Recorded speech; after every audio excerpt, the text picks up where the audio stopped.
एक बार की बात है। एक छोटे से गांव में दो परिवार रहते थे। एक अमीर परिवार और एक गरीब परिवार।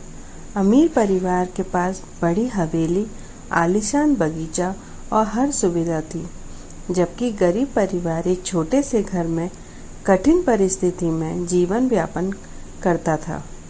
बारिश का मौसम आया और गांव में लगातार मूसलाधार बारिश हो रही थी।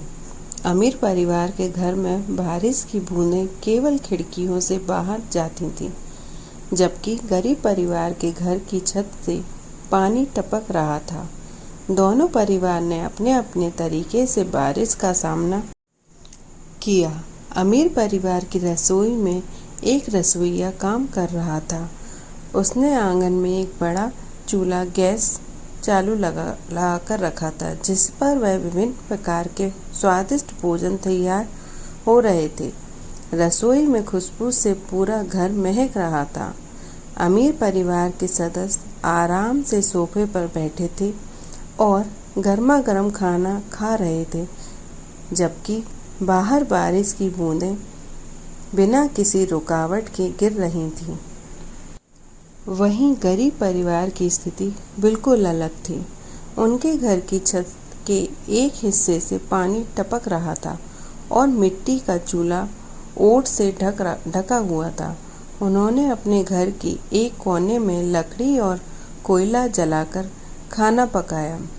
बारिश की वजह से खाना पकाने में मुश्किल हो रही थी, लेकिन वे जो भी बना रहे थे वो गर्म और स्वादिष्ट था। एक दिन अमीर परिवार के सदस्य अपने बगीचे में घूमते हुए गरीब परिवार के घर के पास से गुजरे।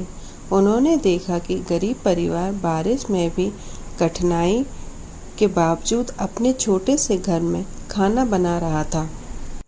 उनके चेहरे पर संतोष और धैर्य था, जो अमीर परिवार के सदस्यों को प्रभावित कर गया।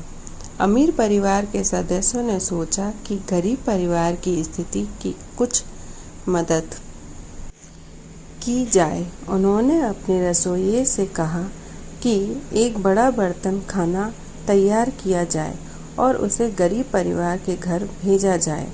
जब गरीब परिवार के सदस्यों ने देखा कि अमीर परिवार की ओर से खाना आया है, तो वे बहुत आभारी हुए।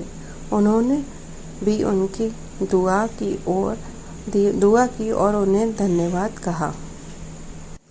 इस घटना के बाद अमीर परिवार ने गरीब परिवार की मदद करने के लिए नियमित रूप से सहयोग किया।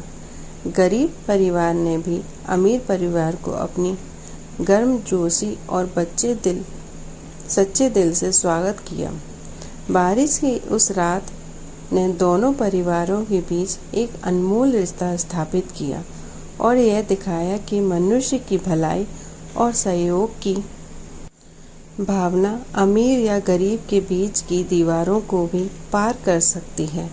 इस प्रकार बारिश ने न केवल गांव की मिट्टी को सींचा, बल्कि दिलों को भी जोड़ दिया। धन्यवाद।